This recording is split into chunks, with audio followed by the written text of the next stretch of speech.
All right. I'm just gonna check on one of my other accounts to make sure that this is live. And then do you want me to share the link with you? I got it. Brilliant. I don't think it's live. Okay, now it is. It's live. Perfect. Definitely should have made a thumbnail for it, but you live and you learn. All right. Just let me know when you're ready. Technically, we don't have anyone watching, so we might as well just have fun right now. Yeah. And just go into it. Just let me know. Did you get it on your channel where it's like streaming, or were you only able to get the link? I just went to your channel and went to live, and it was the most recent one. So Yeah, no. I meant like, is it streaming on your page? I just didn't know if you wanted to try to get that set up oh, right now. I'll work on that while you're like giving an introduction. But let's see. Okay, perfect. Sure, All there's right. somebody. If anyone is actually watching this, I have my great YouTube friend Ledger here, and we're going to talk about the rest of the movies for this year. Then we're going to do a tier list for the box office predictions. Or is this box office predictions, or is this what is this This tier is list exactly? this tier list right here. This is the box office predictions for most of the big blockbusters coming out next year. I try to stick to only movies that we are mostly for sure are coming out next year. Okay, perfect. Yeah, no, that completely works. So yeah, we're talking about exactly what Ledger did. As you can see, he's way more prepared than I am. But hopefully we'll get, let's see if we have just Not one other. exactly. Not exactly. We had two different mishaps of miscommunication within the last day. Yeah, that makes sense. We just got to remember that I'm what, an hour behind you because it's 11 and it's Yeah. 12 your time. All right, yeah, an Yeah. hour behind. So we also did this at 11 a.m. my time and 12 your time on a Saturday. And I'm sure most of the people watching our channel range from 25 to 15. So the likelihood of Around. a lot of people joining is probably very low, considering Yeah. most people are still asleep at this point. Mm-hmm. But hey, It's the first weekend from school, so I don't blame them. yeah, no, I completely get it. And it's Labor Day weekend, so it's a long weekend. Oh yeah. So, Oh yeah. but anyways, we did this to finally get to stream together again because it's been, I mean, we've talked to each other since the last we streamed, but the last we streamed probably was like, what, 6 months ago? Maybe. More. Really? Oh, that must have been with Film Kid. I definitely streamed with Film Kid. I rewatched your stream last night just because I was When, bored. when, uh, when was the last time you talked to Film Kid? It's been a while. He's been busy. I've been Yeah. busy. I haven't heard anything from Film Kid in a while. And then I tried to talk to Jay a little bit, and because he commented on one of my videos, and he just didn't respond, so that was epic. Yeah. Join the chat. Wait, hold. Might have found it. Might have found it. Okay. You can do you want to get started on the tier list thing or I guess let's talk about like before, because maybe we can get some people to jump on in a little bit. Let's just talk about the movies for the rest of this year, because I think, what is this video titled? Well, best movie this year, who cares? Whoever jumps on will just jump on and have fun. So what movies are you really looking forward to the rest of this year? I tried to look at it, and there wasn't like a ton of blockbusters. We can talk about shows as well, but I was just letting you.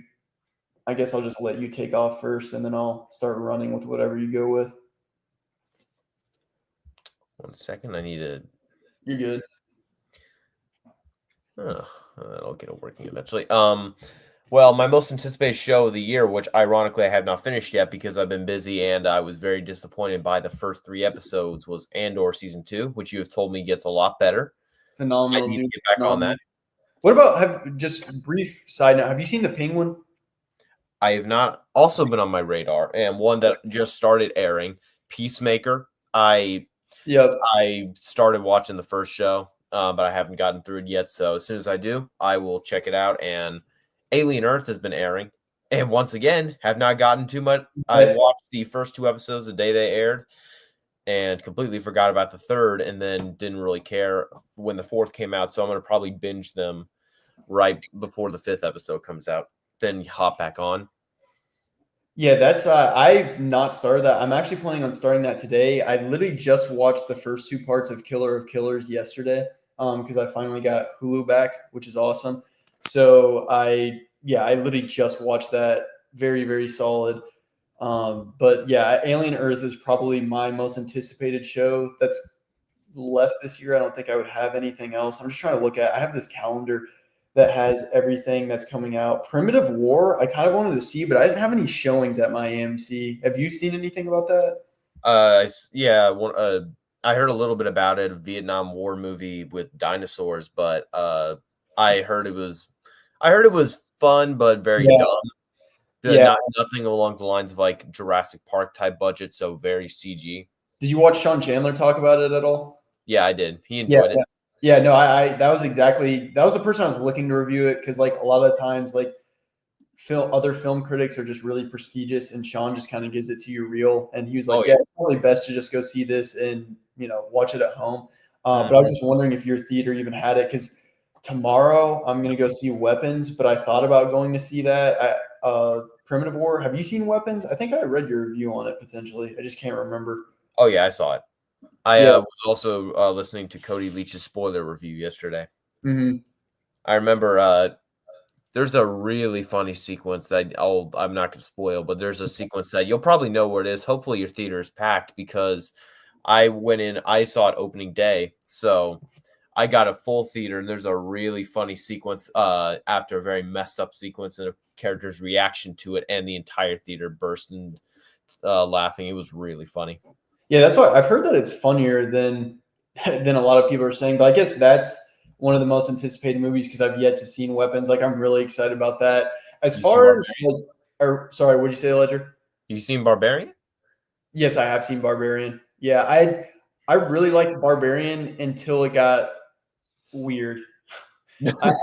I'm not trying to spoil it. I was just like it kind of took me out of it. I was just like I thought it was more interesting when I didn't know exactly what was going on. And then it's just one of those things that like fear is always going to be better when you don't know what's happening. And then when they finally put what I was supposed to be afraid of, I was just like, this is not, I don't know if I should spoil Barbarian here.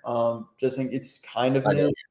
But yeah, I was just like, I mean, that's not like, don't get me wrong. I still like Barbarian, but it wasn't like, I wasn't one where I was like, dude, that was just crazy. I was just like, dude, that was crazy, but not in the way that I would have liked that much. I just thought it was really weird. I thought it had some moments. I think mainly one of the things I love most was the acting and the cinematography. Those are on point. Mm-hmm. My big issue though was I think the mystery itself was significantly better than the reveals. You said that a lot better than what I was trying to elaborate on. Yeah, I completely, the reveal was just like, I thought it was, I got a good experience with it because I knew nothing about it.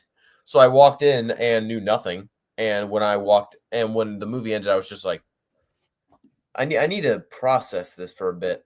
And then by the end, I was just like, I enjoy aspects, mainly its filmmaking, but especially with that creature type thing that we have virtually nothing that we know about. I needed more.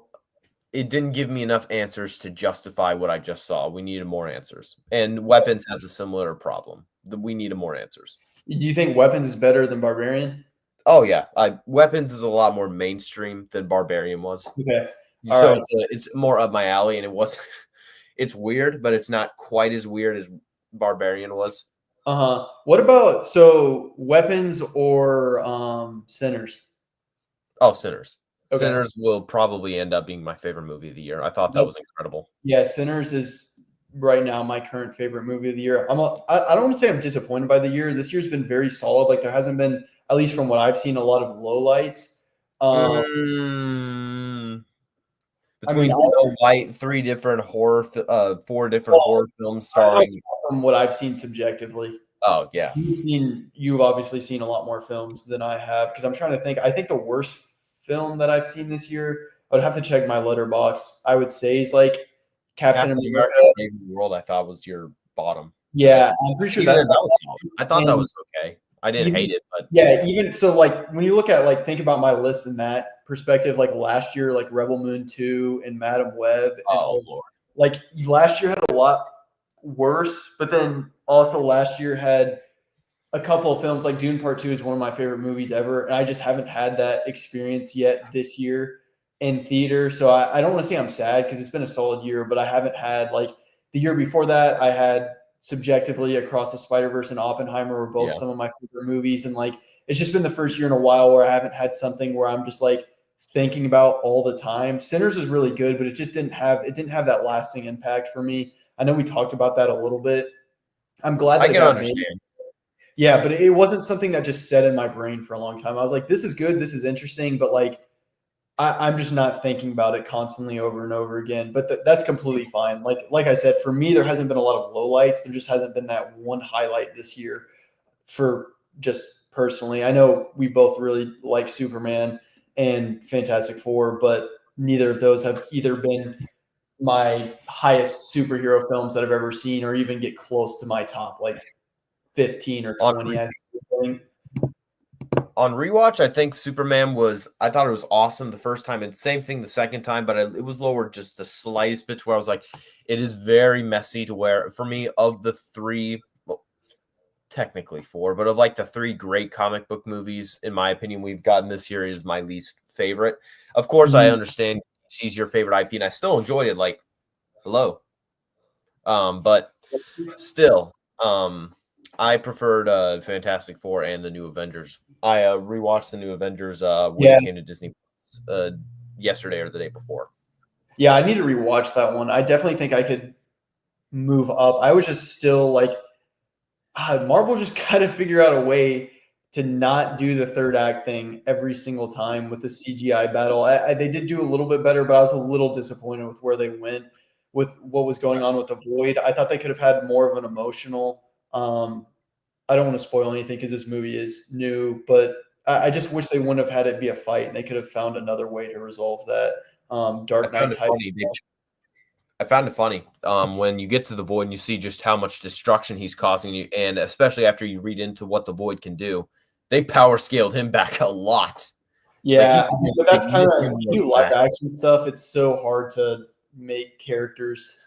Well, I mean, I don't even think that was intentional on their part. I think it's because the story itself, they could not have the Void at like full strength because they would need like the Fantastic Four and the X-Men to do that. Like the X-Men and Fantastic Four have had to contain the Void many different times in the comics. Same thing with the Avengers. So the fact that the Thunderbolts were the only ones there, if the Void was at peak strength, it wouldn't even be a movie. Yeah, no, I completely agree. I'm trying to think about what else. Let's see there's like nothing in September. Conjuring. Really? Conjuring is I was rewatching the first a little bit ago. In preparation, I'm really excited. You haven't seen them, I've seen the first two. I need to do a rewatch, but I mean I like The Conjuring enough. I just don't.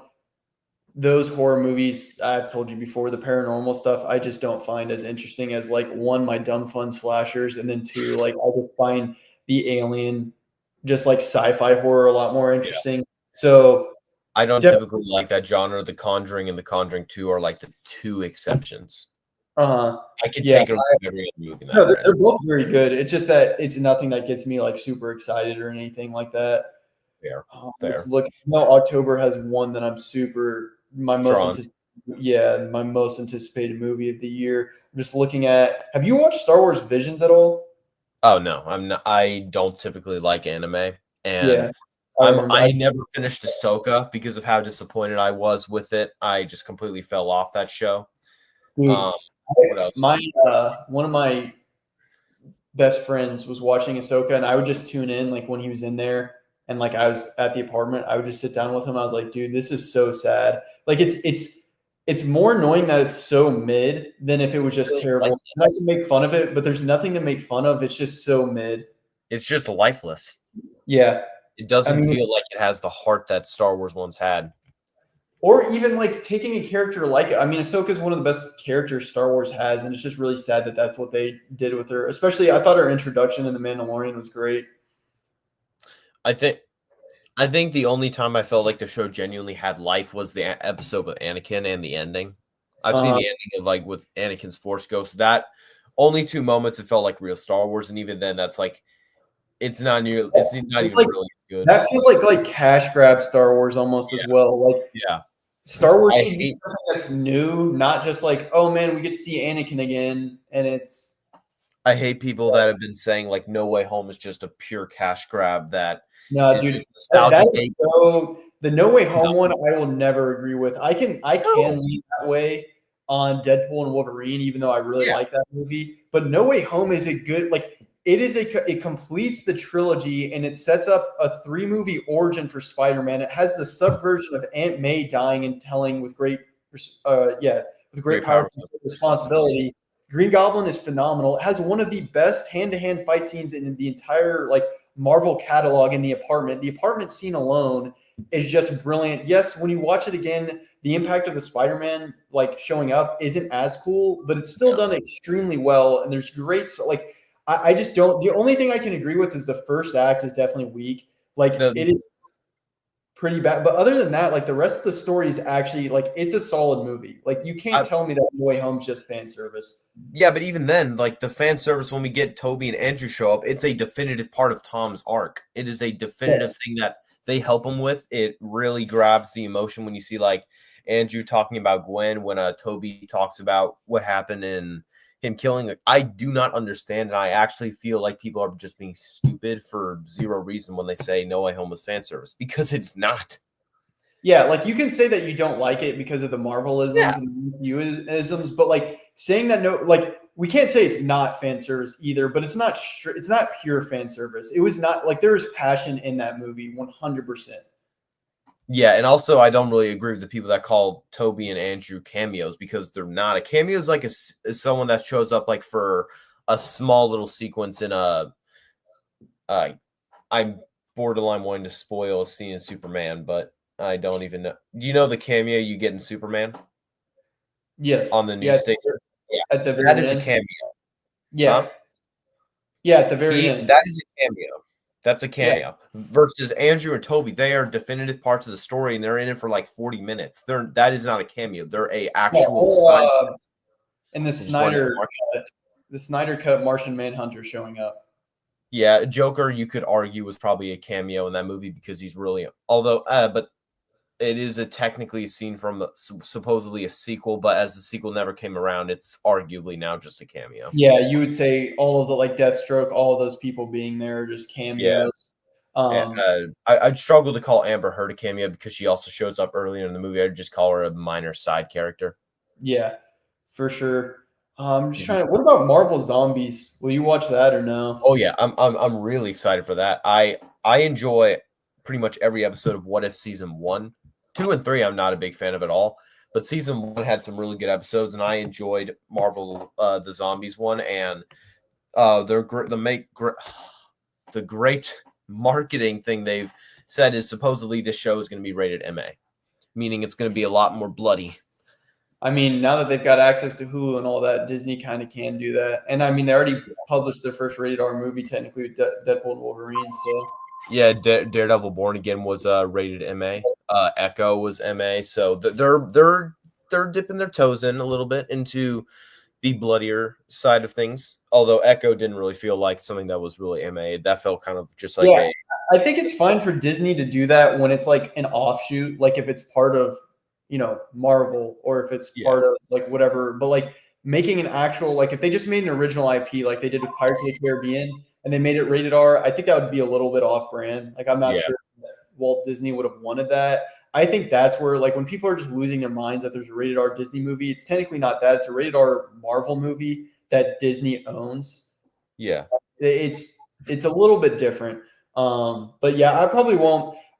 What if I tried to get into it? I just again felt like it was just all watered down stuff. I felt like there's so much more interesting stuff, and then not having all the characters just makes it really annoying because like I don't know why in the What If you can't like throw in Wolverine and stuff in there because they technically have the rights, so like it's not breaking anything. I just feel like it's I was just disappointed. I think season 1 executes some really good premises. Like there's the Doctor Strange one, which is really heartbreaking. That's a great episode. The What If the Zombies one is pulled straight out of a comic from the What If series.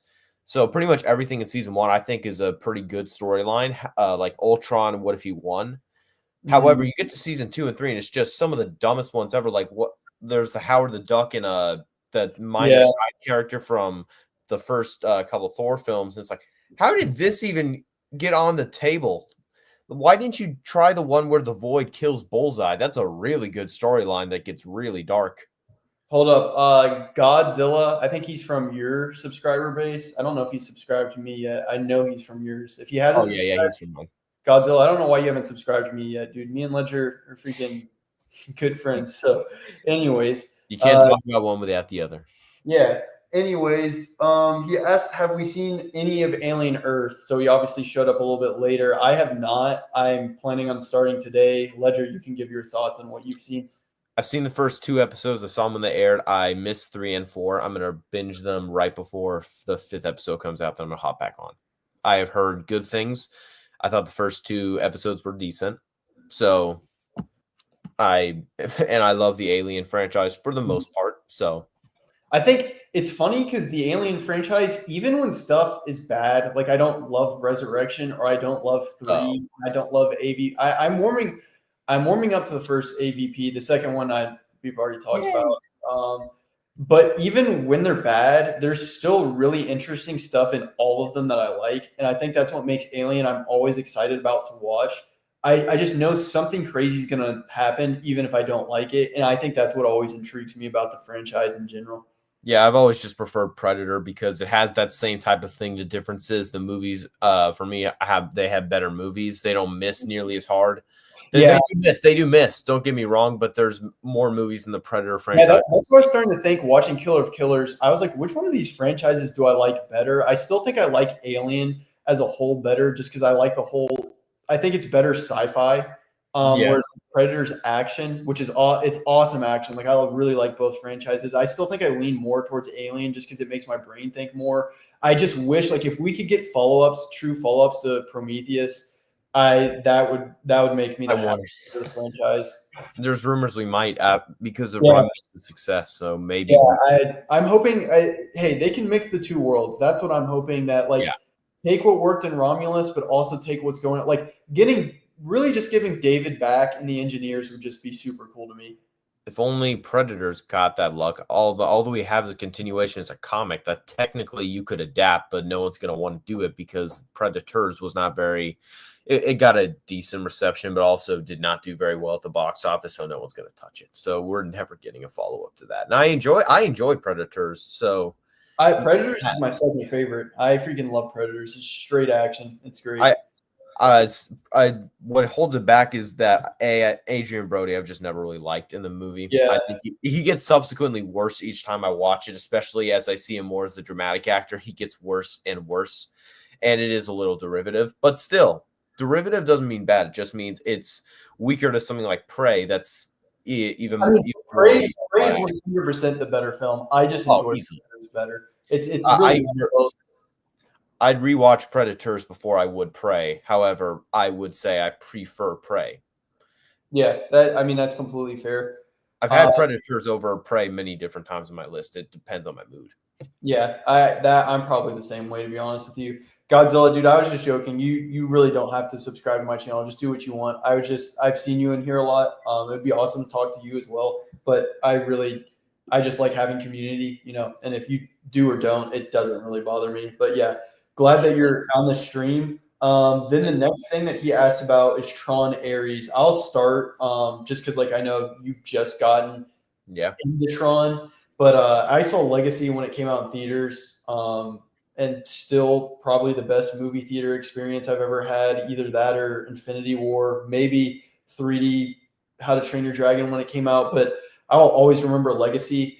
And they're pouring $250 million into this. The cast is all saying it's the craziest CGI they've ever seen. The trailers look good. I know it's got Jared Leto in it. I'm going to separate the art from the artist for that point. It's my most anticipated movie of the year. And in fact, it's my most anticipated movie for the next 3 years. I made a little short about it last year, that my 3 most anticipated movies for kind of the next, I would say 4 years were Across the Spider-Verse 3, just Spider-Verse 3, the Batman 2, and then Tron Ares was the top one. Really notable mention is Dune Messiah. I'm just a little bit more worried because like I've heard that book's just insanely hard to adapt. Like they just saying it's going to be really hard to adapt. So I have a little bit more worry there. Where the other three, Tron, it doesn't matter if it's like really good or bad. Just as long as the CGI is absolutely insane, I will be happy. I know that's like kind of a low bar, but like that's why I'm going to see it. And the soundtrack is by Nine Inch Nails, so like I couldn't be more excited for a movie that's just like, you know, in a trilogy probably than Tron Ares. Like obviously Endgame was a whole different level, Infinity War a whole different level. When The Force Awakens came out, that, you know, those like event films, like I don't think count as much, but Tron Ares super excited for. Now Ledger, I'll kind of let you take it from there. Do you think around like in like about 8 minutes we should just make a start on the tier list just to be sure? About yeah, like let's see what's coming out. Let's definitely talk about Predator Badlands, and then let's talk about the third Avatar. Yeah, but Godzilla, in answer to your question, very excited for Tron Ares. Like he said, that's my most. It's either that or Predator Badlands is my most anticipated movie upcoming. Probably Tron though, just because the trailers look better. And also to your answer about Blade Runner 2099 coming out in 2026, I believe that is a rumor that's been speculating. I haven't seen anything that guarantees that because obviously both the Blade Runners are my favorite movies ever. So like I rewatched 2049 last night. Yeah. So I have a lot of thoughts on Blade Runner, but I was even unsure of that because I was there was a time in which recently people were saying Blade Runner was being demoted to now being a prime original show. There was going to be some sort of prime original show. Ryan Gosling was going to return, and Denis Villeneuve is not returning. He doesn't even Denis Villeneuve didn't even like Blade Runner 2049, so he's not going to return because he's ashamed of what he made. Yeah, for some reason. Well, I mean, I know I'm not going to talk too much about it because it's a film that we don't even know is coming out, and like I know that we have different opinions on the first to the second. You know, I love both. It's just that like I love both. I just think 2049. When you look at the first one, it's such a masterpiece in filmmaking that like it's so hard to replicate. Think that that you've done it. Now I think he did, but obviously like. He is one of the filmmakers right now that wants to be the best. Like he's not satisfied with anything other than that. So like I'm not surprised that he's that hard on himself, but I do agree with you. Like I don't know what he's talking about, but like he's not surprised that he thinks that. I think the thing is he loves the first so much that he doesn't think any sequel could be worthy, especially something he made. So it's almost like he knows that he probably did a good job. It's just he doesn't think it's as worthy. Yeah, nothing could ever live up to Blade Runner. I actually would say that in terms of just pure world building, he did a better job of replicating that world than the first. Of course, the first set the tone, but you get to 2049 and it replicates the tone well, but it also enhances the world, gives you more lore surrounding it. And it's funny because like he says he didn't make a worthy sequel, but if you think about it, he made the worthy Blade Runner film. Like, of course, you can argue whether the first or the second is better, but for me, he did the better job of making a Blade Runner film, just purely based off of how he enhanced the world so much more. And there's no argument the cinematography is better. Yeah, I mean, definitely not close. Sorry, I was responding to Godzilla because he said that I just used my other account to respond to you in the comments there.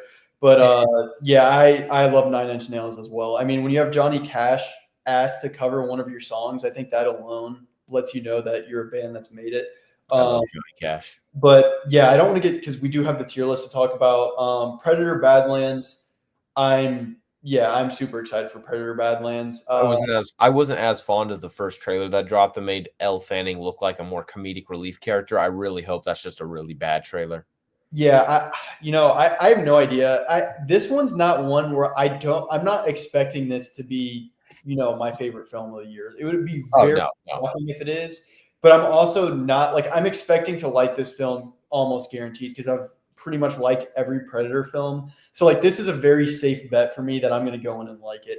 So like as far as that goes, I don't know what to really say other than that. I guess like what is it going to connect to for like the Killer of Killers and like what's happened there? I don't want to spoil everything.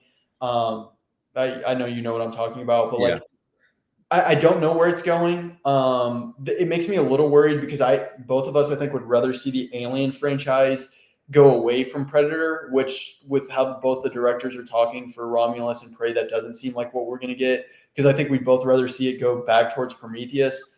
But if that is what happens, a good AVP film, like solid, like that everyone agrees is good, would be nice.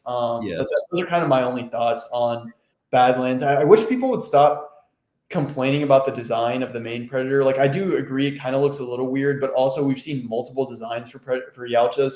Yeah, and, they don't all look the same. Yeah, and he's also like a teenager, so like I think we all agree that as you get older, you start maturing. So like that really makes sense. So I don't like those complaints, but other than that, I don't have any more thoughts for Badlands. Yeah, but yeah, that's pretty much the same thing. I don't expect it to be my favorite of the year. I think I'm just excited because I love the franchise. Like, you know that feeling when a movie is just in a franchise you love so much, so it's your most anticipated movie of that year, but you know it's probably not going to be the best movie that year. Yeah, no, dude, I completely get the feeling. 100%. Yeah, it's like that. It's like that. If Tron wasn't coming out this year, that was a very Superman 100% would have been my most anticipated movie of the year. It's just that Tron happened to come out this year and it's been so long. And then the trailer came out and it was just like, dude, this CG just looks phenomenal. So, yeah. Unreal. Yeah. Okay. Then the last film that we got to talk about is Avatar. I know. Is it me and you that agree on Avatar: Way of Water, or do we both? Is this No. Yeah. No. Fun fact. I saw Fantastic Four early because I work in theater and they played the trailer of this. So I technically saw this before most people did because it came out on YouTube the next day. So I remember everyone just like was all my friends that went to see it.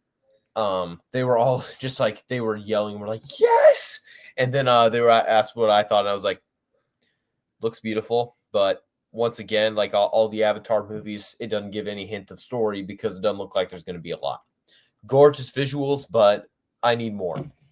I mean, I know we both disagree on Way of Water. We have other things that we want to do, and we've talked about it before. So based off what I know about you, that's completely fair. I'm super excited about Fire and Ash just because we obviously have different opinions about it. But everything that you said about the visuals, 100% correct. The story, it could lean more towards Avatar 1. I think the second one, Way of Water, has, better story than what you think. But obviously, like, the majority of people do lean more towards you. So I have the hot take there. But without getting too far into it, I think that we've covered Avatar enough and we can finally go into our tier list. I think Avatar: The Way of Water has a better story. It's just it is way too long. I despise I have no clue. Like, it is clear that they are just dragging out those movies to where, like, you get, one of my friends said it best, at least 45 minutes in The Way of Water is you just looking at scenery and just going, ooh, ah.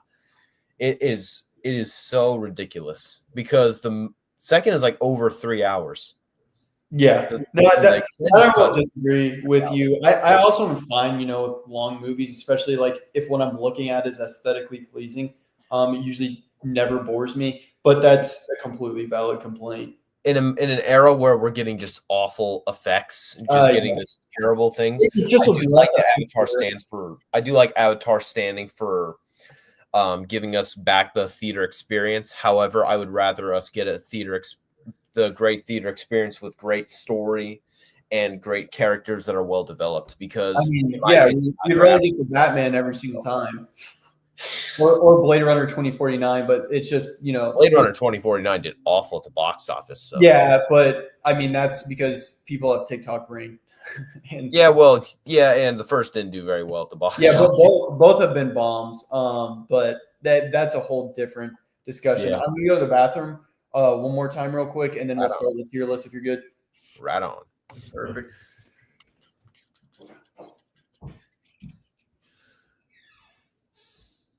James McLean. Huh. If I'm not mistaken, I think that's Cade's brother. Okay.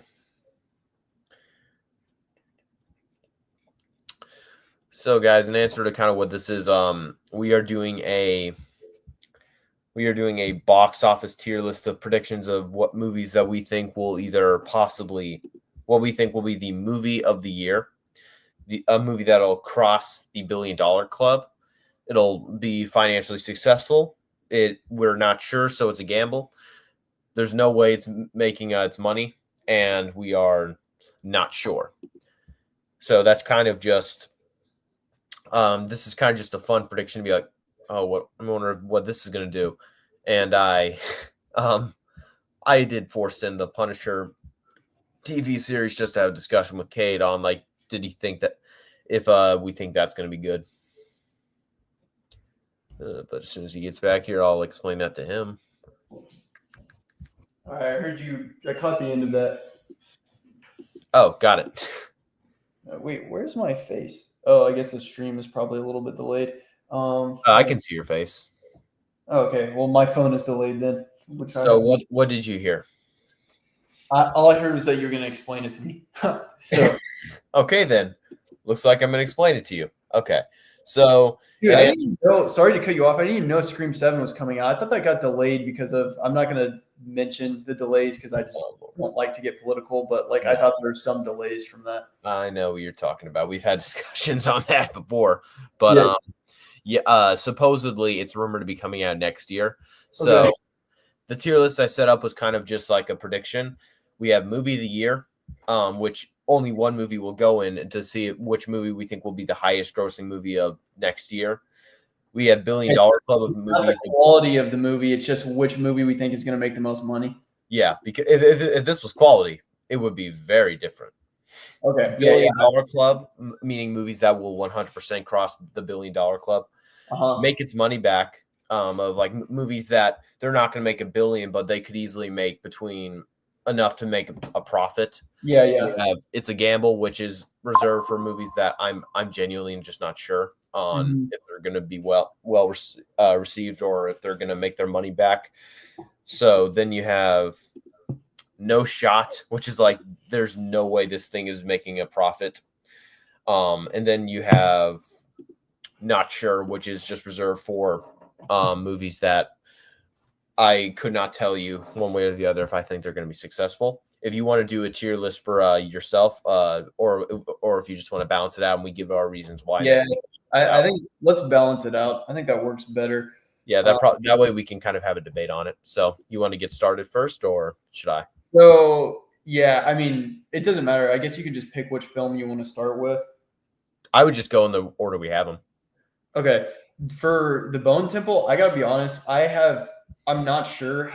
Obviously, this is the fourth film in the franchise, so like I would say it's going to make its money back. I just have no idea how profitable those other films have. I literally haven't ever looked at their box office. Just based off the fact that it's the fourth movie, I would say it makes its money back. I just don't know if these films have been profitable or not. So you'd probably be, if you actually know the details of that, you'd be a better person. Based on what I know, I'm pretty sure every single one has been profitable.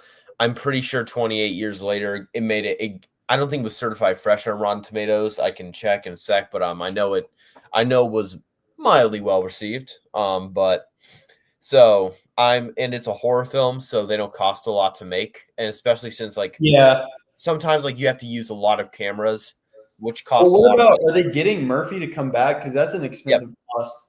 Yes, he is. He is the supposedly, I believe, he's first billed on Wikipedia.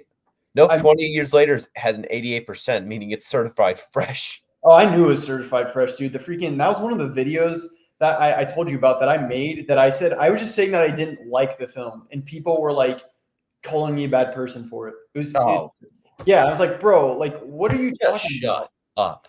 I was just like, dude. I was like, okay, I guess if I'm a bad person because I didn't love the film, I still liked it. I just didn't love it. I was a bad person, but yeah. So about that before stream, but yeah, I would have just put it makes its money back, but obviously you had a lot more research than I did. I agree. It would probably go and makes its money back. So if you want to put it there, what is that one? Hail Mary, the one with Project Hail Mary. Have you seen the? I just couldn't read what it is. Yeah, it looks interesting. I'm not sure like how much of the budget is for sci-fi. Like a lot of those sci-fi projects, I honestly would probably put it in. It's a gamble. I agree with that. sci-fi, specifically that type of sci-fi, usually they either get really good box office or they really tank. So honestly, I would just say it's a gamble, especially considering I've seen many people making fun of the trailer, just not thinking it doesn't look that good. So that is definitely interesting, but like I'm always going to lean heavily towards just liking sci-fi in general. Yeah. There's no shot that I can guarantee this makes its money back, especially because this isn't going to be review proof. Like if the reviews are bad, 100% it's not making its money back. And even if the reviews are good, there's still not a chance that it makes its money back. So that's why I just want to put it's a gamble. Yeah, I put it in it's a gamble. If the reviews are bad, it is not going to be profitable. If it does get good reviews, it'll probably, I can see it. I think at best case scenario, I can see it pulling in like maybe 300 million. But even then, I highly am skeptical. That's like best case if like it's getting Oscar worthy praise. But I highly doubt that. No, yeah, it's not going to get Oscar worthy praise unless the trailers are just like leaning way too much into the jokes and lightheartedness. But anyways, I think we both agree there. I know exactly what this one is. This one's very 100% makes its money back. I just don't know if it's going to. Yeah. Every Spider-Man is guaranteed to make money back, regardless of like the reviews. I just don't know. Like I could see this if this is a true like I know like your feelings about Across the Spider-Verse, but you have more of the hot take than not. If this is a certified like just as loved as the other two are, I could see this making $1 billion. Like people are anticipating this, people are wanting this. This is one of those movies that brings like all cultures to, because like it brings people, of all races. It brings people of that like animation. It brings people like Spider-Man, even people that like don't love animation are willing to go see these because like they consider it art. I would probably lean more towards it could go in the $1 billion club just because like people are wanting, like it's been a while since Spider-Man's been on the big screen. This is Brand New Day. This is Brand New Day, not a Oh shoot. Okay, I thought this was when is that coming out? You were confusing me. I was like, I think there was a mix up. Yeah. Brand New Day guaranteed $1 billion. I don't even have to talk about I don't even, we don't even have to debate about that. Between Punisher, Hulk, Mr. Sinister, Scorpion, there's no way this thing. It didn't matter because no matter what, if it just had Spider-Man in it and it was literally just Black Cat and Kraven as the villains, really grounded, it would have made $1 billion just because of how the last movie did. Yeah, Homecoming, Far From Home, and No Way Home have all crossed $1 billion. No Way Home crossed $2 billion alone, and not to mention they released literally like a 10-second sequence. Yeah, dude, it blew up the internet. It destroyed the internet. So there's no way that this thing does not pull in $1 billion. That's not really even a debate. Yeah. So, yeah. I mean, I'll wait until I get to the next one that I would say could be movie of the year until we have a debate for it. But yeah, I now I feel weird. When does Spider-Verse 3 reportedly coming out? 20. Hey, you're good. Spider-Verse 3 right now, it's being told best case it's coming out 2027. Okay. All right. Well, yeah. There's been some big problems with the script. Supposedly some writer and the entire group of animators. The entire animation team got underpaid, so they left. And they went and did the Teenage Mutant Ninja Turtle movie. Yep. And I bordered on putting the second Teenage Mutant Ninja Turtle movie on here, but I couldn't see any reports saying that it was confirmed definitively. Yeah, dude, that's been annoying. That has been kind of annoying these last like 3 years. Ever since 2023 ended, half of these films like don't have like solid slates. And then you have like Doomsday, which had a slate, then they delayed it. Yeah, I know. Secret Wars. Yeah. So this is a gamble. This thing could age really badly, and like half of these movies could end up being like, oh no, guys, sorry, we have to push this. Yeah, no, I agree. All right. I didn't know that was Brand New Day. That one we literally didn't even have to have a conversation about. I'm sorry about that. I probably should have put something else. That way it was more clear. No, yeah, no, you're completely good. Scream 7 makes start with this one. Yeah, I would agree. Scream 6 was very profitable. Mm-hmm. The only reason I would even think about maybe going It's a Gamble is because with all the Scream 6 drama and everything going on with Jenna Ortega and I could see the internet boycotting it, but still, I'm willing to bet this thing's not going to cost a lot. Like Scream 6's budget was like 20 Yeah, million. dude, I would be very shocked if it didn't make its money back. To be Yeah, honest, they don't. Pretty much Scream's kind of like Predator. Like all of them are very solid. Like there's not really a low light of the Scream franchise, in my opinion. The Predator is not good, but we'll move on from that. Oh, dude, I don't even consider that in my head canon as a Predator movie. I forget about that because it's not connected to the other ones where I'm just like, dude, that doesn't exist. But you good with just putting it in? It makes its money back. Oh yeah, easy. I still, it's gonna make its money back. It's just, if it didn't make its money back, I wouldn't be surprised if like the internet were to go just Godzilla. We'll talk about that when we get to Avengers Doomsday because I saw what you're talking about and I've heard some other stuff. But just keep that away until we get there. Toy Story 5 is $1 billion. What is Toy Story? Oh, yes. Toy Story 3 and 4 both made an absurd amount of money. So this thing is definitely... As much... I don't like Toy Story 4 as much as the other three, but it was still good. I agree. I'm not as fond of 4 as I am of the other. It's not bad. Like, it's good. I think it's good. And I do think that the third one's... I think the first two are easily the best for me. They just have... Objectively, I just like the third one because I saw that in theater, and I'll always remember that as a kid. Yeah, I agree. The first two probably objectively are better, but there hasn't been a bad franchise. The cast is loaded. I hate Lightyear. Oh, dude. I guess there's just things in my head that I don't consider as part of the franchise. Like I'm saying, I also don't consider that as part of the franchise. Yeah, I prefer to leave that out. Yeah. But yeah, I don't, because that didn't have like all the same people. Like, I mean, Chris Evans was, you know what I mean? I don't even understand why Buzz is just so met in that movie. I don't even understand why they say in the beginning, this is the movie that Andy watched that inspired, that made Andy want a Buzz Lightyear toy. I would just assume, why would he not want a Socks toy? Everyone wanted Socks after seeing Lightyear. No one wanted Buzz. Yeah. It is. But Toy Story 5 is gonna make $1 billion for sure.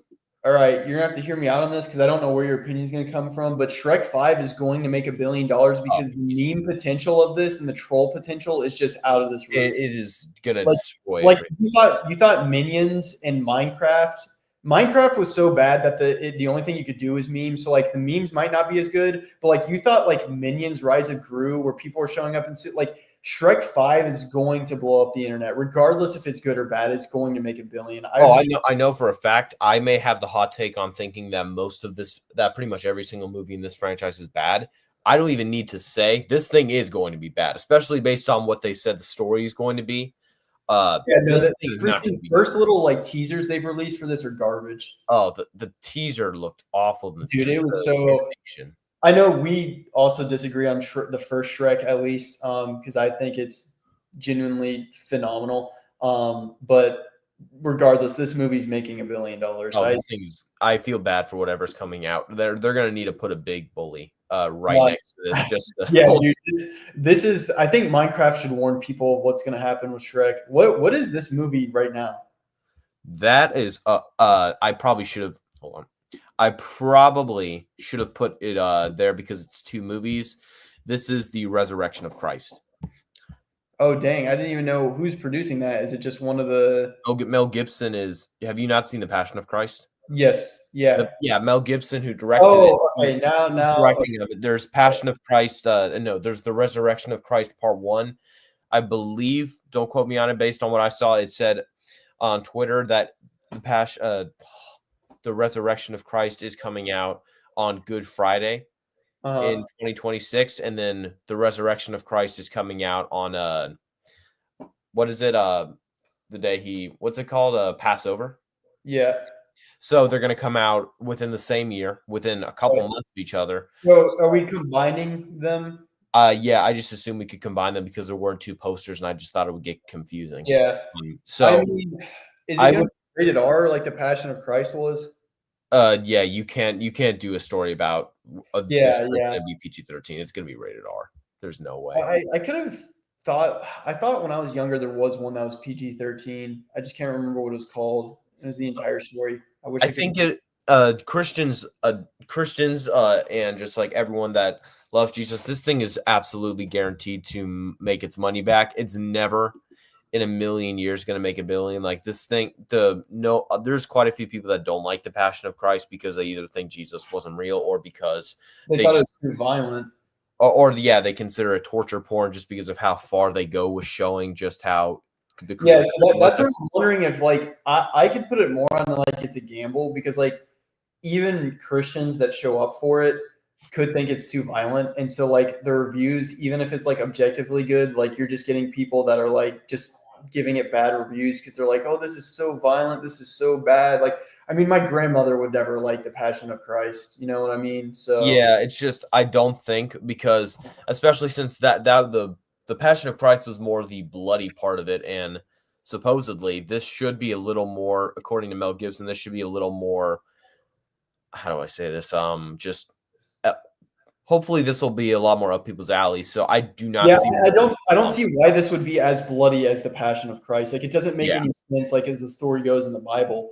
Yeah, it should be a lot more easier for people to digest. So I would very much see this making its money back just because. I'm fine with that. I definitely won't argue out of it. It's the only thing I could see is because Good Friday and a Passover, how close are those together?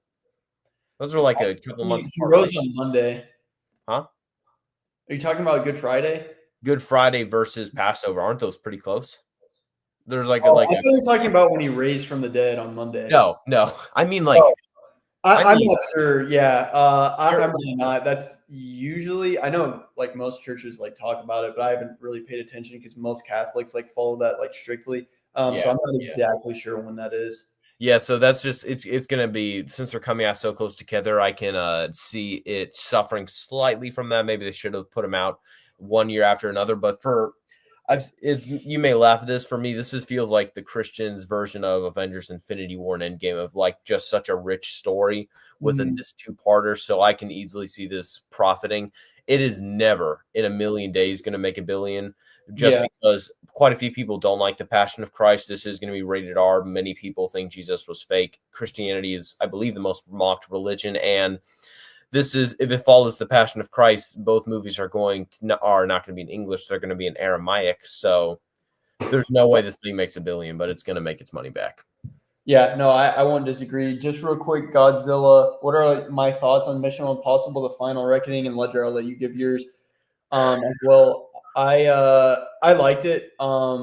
Definitely one of the worst movies in the Mission Impossible franchise, though. Gabriel, I just think is such a bot of a villain. Like not even like using that like it's like Gen Z terms, like legitimately like he might as well have been the AI because he has no personality at all. And we just start randomly laughing. It just takes me out of it so much. Like Solomon Lane and John Mark were just so much better villains than him that like it just left my mouth dry. And then the stuff that was going on with the AI in the part one was so much more interesting. And then they just kind of turned it into all the same stuff that like people have like with Terminator, Nuclear War, The Creator, those type of movies that like it was good. It was entertaining. Tom Cruise always puts on a show, but it didn't live up to the part one or Fallout or Rogue Nation or Ghost Protocol. Really, it kind of was building up and then just didn't climax for me. It was my, I believe, second most anticipated movie of the year, right behind Ballerina. But and after seeing it, I was confident in saying that aside from Mission Impossible 2, aside from that one, it is my least favorite in the series. I think I agree with you as well. Although I tried to watch Mission Impossible 2 within the mindset that like if you just watch it as like an action movie, not part of the franchise, it's supposed to be a lot better. And I did that last time, and I did enjoy it a lot more. But there's still no way it's better. It's not better than The Final Reckoning, but it's definitely not awful. Oh yeah, I just still don't know. One, I know it's so iconic, but like I didn't watch one until I had watched multiple of the other ones. Where I'm just like, I don't know. I literally just rewatched all of them, and I'm just like, I don't know where I put one. So. I started when I went through the series. I watched one going through the others. I didn't grow up with one. However, I do enjoy one a lot. probably a lot more than I should, but I do think it's just a fun spy action movie. Yeah. I like Mission Impossible's franchise, like legitimately.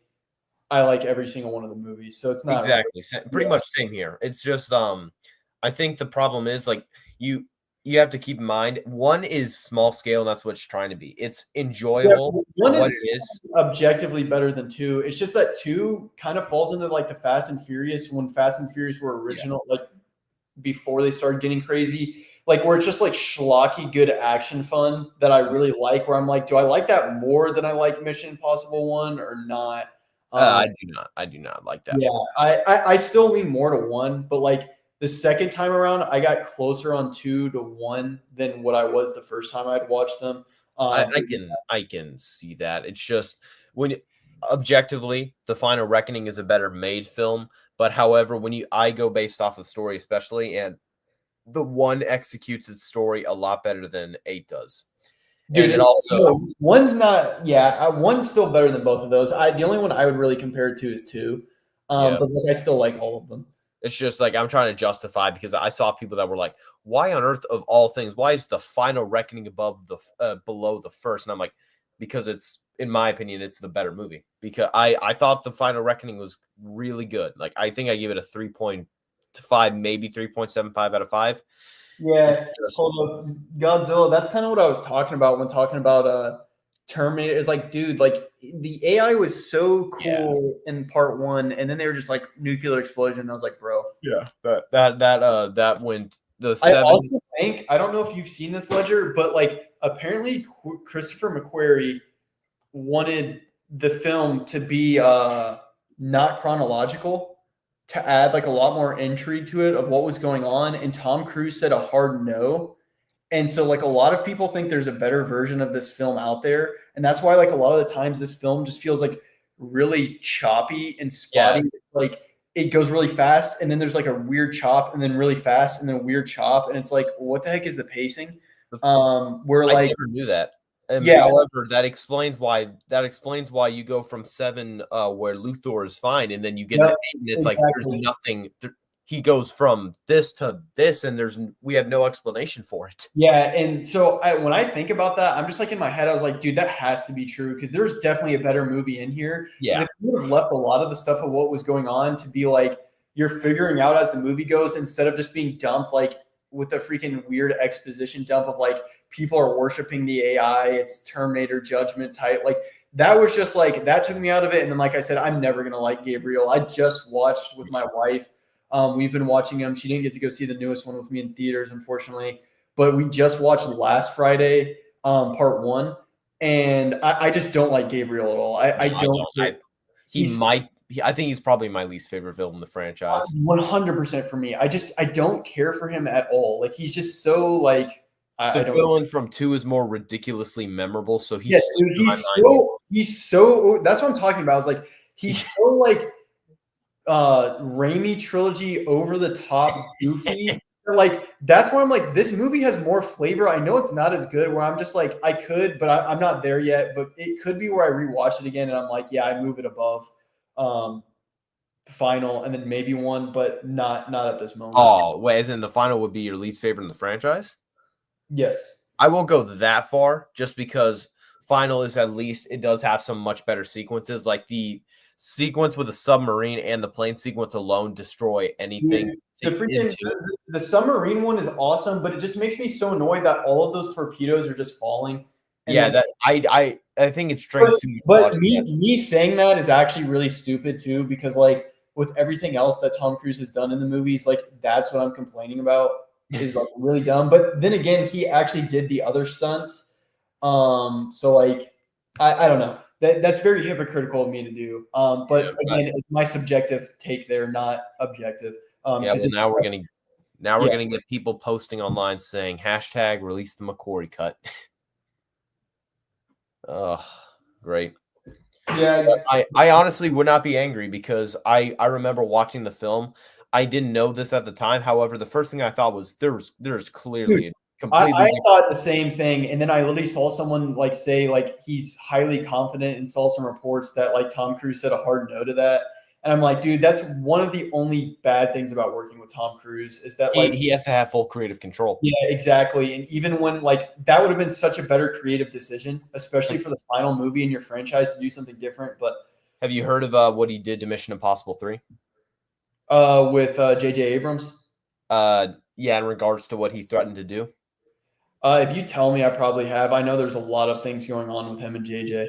The MI series was run by Paramount. And Paramount owns the rights to South Park, so they put out South Park. And there was an episode that came out during Mission Impossible 3's filming where they make fun of Tom Cruise and his Scientology stuff. So Tom Cruise threatened saying, if you do not take this thing off the air and ban it, then I'm not going to allow you to market the third. Let the freaking rage bait win, dude. That's crazy. I know that. And what's awful was he was a producer, meaning he did have the authority to say, I'll pull it from marketing to where it's not going to be marketed. So you're just going to have to hope people go see it.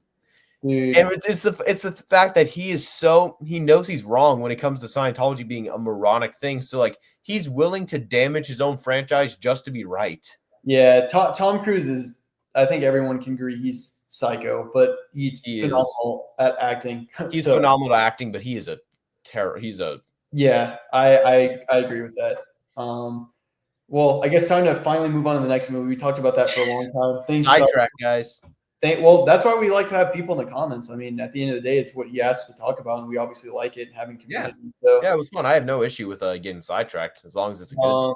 Yeah, I agree. All right, Super Mario 2 is making $1 billion. That's not even up for debate. The first movie made $1 billion, and this thing looks like it's going to be marketed a lot better than the first, just based off of who's going to be in it. Like Wario, I believe, is rumored to be in the movie. I didn't even like the first one. I just thought it was like so freaking Easter egg filled. But like, if they add like King Boo and all that, like more stuff, like I'm at least gonna like it as much as the first. Like, I don't think I can like it worse. Like, there's no way. I was not fond of the first, and my family's watched it so many times, so I've had to see it an excruciating amount of times. Where anytime they watch, I just leave the room. And friends and family that like it like a decent amount. I'm just like, I don't want to hate on them because like I get it, but like it's also just such a like freaking look at that thing that I remember from the video. Like it's so bad.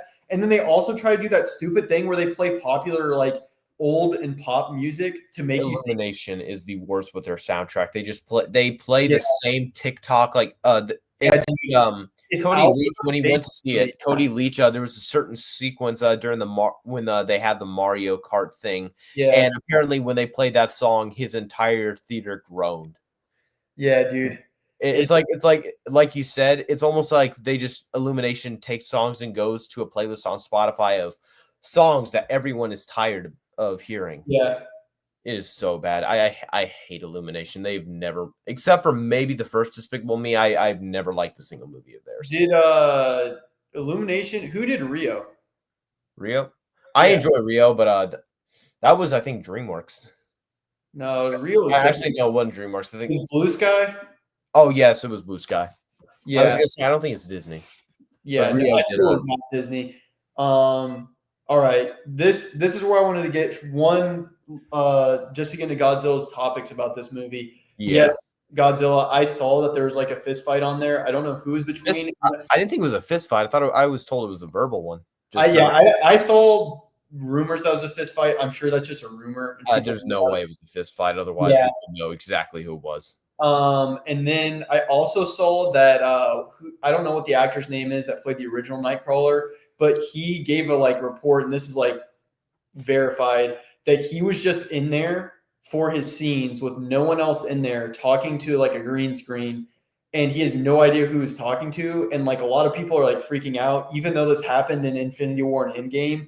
But a lot of people are like, is this going to be more like Multiverse of Madness where like there's no... The Illuminati didn't shoot together. They shot with different... It was terrible. So it's just like...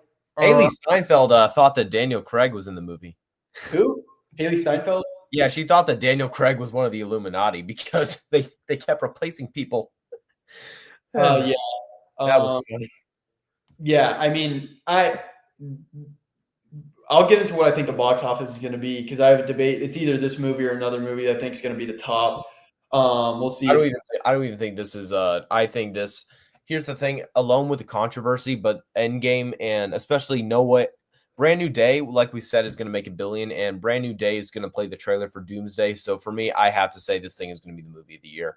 Just I don't see any world where this movie does not make $2 billion. And Doom Messiah, which a lot of people might think. That's not my other one. My other one is Spider-Man, and here's why. Because Spider-Man is more a marketable IP proof than the MCU is right now. And I know the Avengers movies are all like that, but if this movie gets bad reviews, I'm telling you, if Spider-Man gets good reviews, that's why I think there's a debate. If Spider-Man gets good reviews, it's guaranteed to make $1 billion, but it could make $2 billion. Whereas if Doomsday gets bad reviews, like if it gets bad reviews, people are just so MCU, like this could be the final stepping stone for the MCU. Like Secret Wars is going to get made, but it's just like will be made. Yeah, it's just like people are done with the MCU, really. Like I can see that being the statement of the audiences, where I don't see, no matter what, Spider-Man's not going to have that effect, because Spider-Man is, it sounds crazy, bigger than the MCU. That's just how it is. He's just like, he's critic proof, where the MCU is starting not to be, but we're still to see if the Avengers are or not. I'm just worried that this could be like the final like nail in the coffin of like, if the reviews are bad, people can not show up on purpose to send a message that like people are just done with franchises. They're done with the MCU. Like they want genuine filmmaking back. But I still have to agree with you. I think it's going to be the movie of the year. I just could see Spider-Man beating it. Honestly, I really wish that I had made 2 different posters. That way we could put it in Not Sure and Movie of the Year. That would just be funny, because I honestly think it's going to be the movie of the year, but I honestly could see it failing, because did you see the reported budget for it? I mean, I'm sure it's freaking just at least the budget supposedly said that it was around $1 billion, meaning it has more than double the budget of any movie ever made. What was meaning Water? I thought that had to make $2 billion to just break profit. Yeah, I know, but that thing, what was, I'm gonna look that up. What was The Way of Water's profit? The Way of Water's budget. But supposedly, if this thing has that budget, this thing would have to make $2 billion just to. Yeah, actually, it would have to make more than Avengers Endgame just to be profitable. Meaning, at best, it's going to need to become the highest grossing movie of all time. Do you have any idea how? Way of Water had $460 million. I heard that this one had like close to $500 million, but I mean, that was a long time ago. Yeah, so this, especially given the fact that everyone is in this movie, so, and you have to keep in mind marketing. No, I don't disagree with paying. And have you seen how much Robert Downey Jr. has been paid? Like a ridiculous amount from this. So he's alone. He's a big chunk of the budget. I mean, he's at least making over $100 million for it, no doubt. I believe it was around $100 million for this. Yeah, and that's not even considering what he's going to be paid for Secret Wars. Yeah, dude. The thing that also worries me is, dude, they've shifted so much that they have to rely so heavily on the casual moviegoer to be like, yo, you had Kang in here. What the flip? Like, Doctor Doom has not been in a, like, I'm just going to say he's not been in a movie, Ledger. I think you, I'm not even going to allow people to make that argument. We've not seen, like, him. We've seen. Yeah. We can't spoil it, but we've not seen him. Yeah, like, we haven't seen Doctor Doom. So, like, dude, the other Avengers movies had, like, this big, like, this is more shaping up to me where, like, I think you run the risk of this just being like, even if it is like, you know, more than like Deadpool and Wolverine, like you don't have that same, like this is an Avengers movie. Like people expect more and build up. Where like Deadpool and Wolverine, everyone knew exactly what they were going into. Like Avengers isn't being marketed as something we know exactly what. Deadpool, they made it very clear what it was going to be, and it was also Avengers is more serious. Deadpool was just kind of an event of fun. Everybody like. I just don't think you can get away with like it being a just cameo fest. That's fun. Like this movie has to be good. And then, dude, the huge thing of this, like there's going to be so many opinions on how the Robert Downey Jr. of it all is going to play out. Because like if you make him an alternative version of Iron Man, no one's going to like that. No one's like that. No one's like the multiverse. Like I don't think you should, even if you show his face and people have a weird reaction, his face should not be shown. Like, I'm just saying, like, I'm going to be upset if his face is shown. Like, I don't care for the reaction. I'm fine with Robert Downey Jr. playing Doctor Doom just as long as he is Doctor Doom. Like, I don't want him to be Tony Stark. That is stupid. Like, I know that Iron Man's been their main character, but that's such a cop-out because Doctor Doom was a more popular character before the MCU was created than Iron Man. Like, that's how the mythology of Marvel works. Like, I don't need that. Like, that, I just hope that that's not it. Like, can the movie still be good if that happens? Yes. Yeah. But I'm subjectively just not, like, like, that's taking off a half star for me, like, on Letterboxd. I've heard people say that they think that most likely this could just be Marvel copping out, and where he could not even be the main Doom. He's like a setup or someone. I'm just like, guys, no shot. He's been all over the marketing. They wouldn't, especially since people are hating this. There's no way he's just not the main Doom. He's the main Doom. Yeah, there's absolutely zero chance. No, it's just that Marvel took such a weird risk that, like, I'm just hoping that this is vintage Marvel where they know what they're doing and that he's not going to show his face at all, because they delayed it. They delayed it so that they could keep working on the script. So I've been hearing people say that they're really excited about that. The problem is they're about to expose a plot hole. Their story is going to make a plot hole from Endgame. Where, have you heard what the potential story is? I'm sure I have. Just Doom is pissed at all the incursions that have been happening. So he's going after Steve Rogers and is going to kill him because of what he caused in Endgame, saying that what happened wasn't supposed to happen. When, if you look in Loki, they say everything the Avengers did was supposed to happen. Also, that also means you're running off the logic of Captain America shouldn't have gone back in time to see, saying like he undid the marriage of someone with Peggy. And I hate people that say it because it's not true. If you go through the MCU, they hint at it, and they knew Captain America's story the entire time, where Captain America was the version from the MCU where they set up, like in Agents of S.H.I.E.L.D., which technically isn't MCU canon, but like they never mention Peggy's husband. Like they never mention his name. They never show his face. In the Winter Soldier, you've seen this several times, so you should know this. Yeah. The Winter Soldier, they never show his face. They don't even talk about it. They do it, yeah.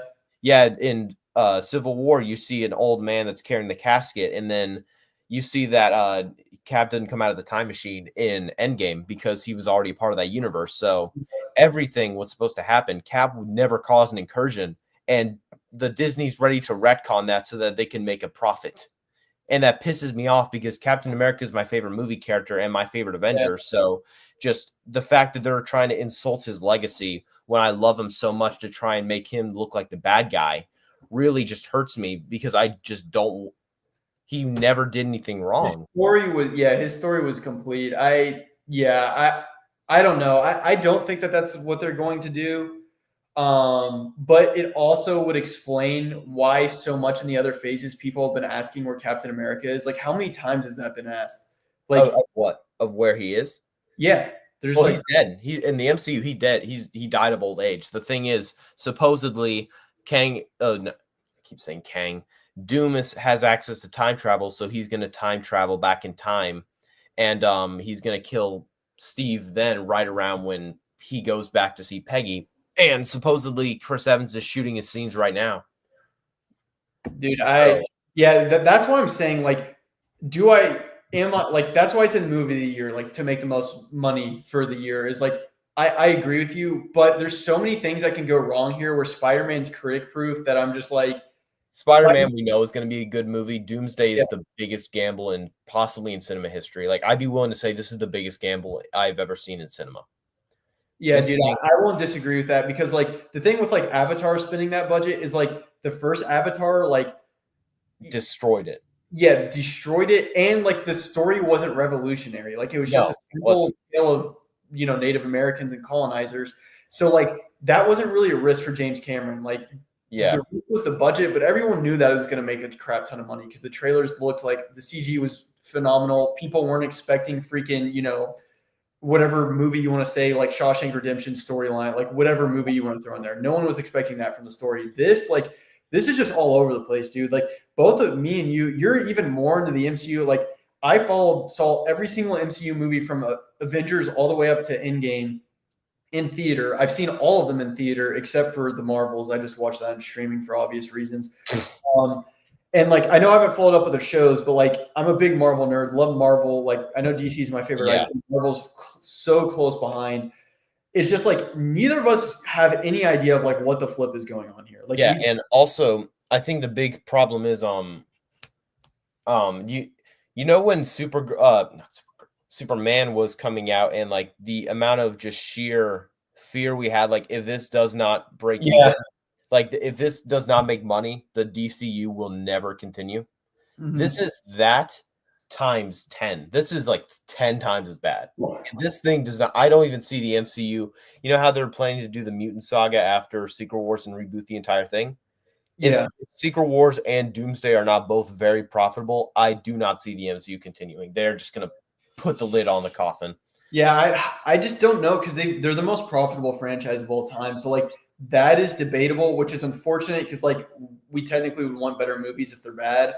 But it's just like one of those movies where like I think it will just break so many, like if it's not at least like, you know, can be debate. If it's guaranteed the worst Avengers film, like no one debates it. Like everyone says it's worse than Age of Ultron. Like I know we both like Age of Ultron, but that's I like Age of Ultron full star more than you do. I think it's a great film. I think it's messy, but it's just enjoyable, and it has a basically what I'm saying is we both like Age of Ultron, but it's unanimously considered the worst.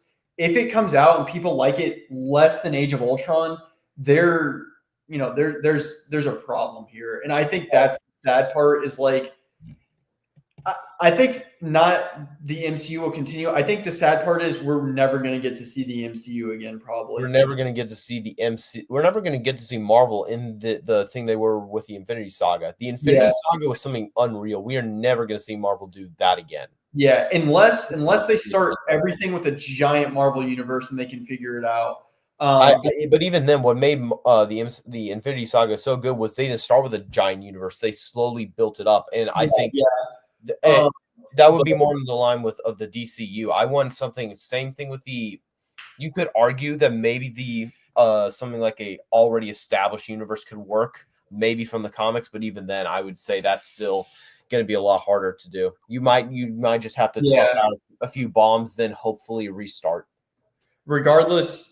This is just an interesting movie. This is just all Avengers Doomsday. Like my dad has seen all the MCU movies, and he was just like kind of confused that it was even coming out next year. And I think that's how most of the general population will be when they see a trailer for this during the Super Bowl.